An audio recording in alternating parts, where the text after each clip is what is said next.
स्थानिक नागरिकांच्या मागणीची आणि वाढत्या तक्रारींची गंभीर दखल घेत दापोली पोलिसांनी तातडीने कारवाईचे सत्र सुरू केले। स्टंटबाजी आणि निष्काळजीपणे वाहन चालवणाऱ्या अनेक वाहन चालकांना पोलिसांनी ताब्यात घेतले। त्यांच्यावर मोटर वाहन कायद्याच्या संबंधित कलमांखाली दंडात्मक कारवाई करण्यात येणार आहे। समुद्र किनाऱ्यावर प्रवेश करतानाच वाहनांच्या बेफिकीर प्रवेशाला आळा बसावा यासाठी प्रमुख मार्गांवर लोखंडी बॅरिकेड्स लावण्यात आले आहेत। यामुळे वाहनांचा वेग नियंत्रित होऊन स्टंटबाजीच्या जागा मर्यादित झाल्यात। पर्यटनाच्या दृष्टीने गर्दीच्या असलेल्या वेळेत विशेषतः संध्याकाळच्या वेळी मुरुड बीचवर आता पोलीस कर्मचाऱ्यांचा कायमस्वरूपी बंदोबस्त तैनात करण्यात आला आहे।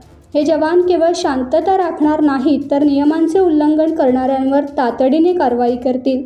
पोलीस प्रशासनाने घेतलेल्या या कडक भूमिकेमुळे आणि त्वरित उपाययोजनांमुळे आता मुरुड बीचवर सुरक्षित आणि शांत वातावरण पर्यटकांसाठी राहणार आहे। रत्नागिरी टाइम्स डिजिटल न्यूजचा इफेक्ट चांगला झाला, त्याबद्दल जनतेत समाधान व्यक्त होतंय। टाइम्स डिजिटलला लाईक करा, शेअर करा, सबस्क्राईब करा आणि बेल आयकॉन दाबायला विसरू नका। Times digital.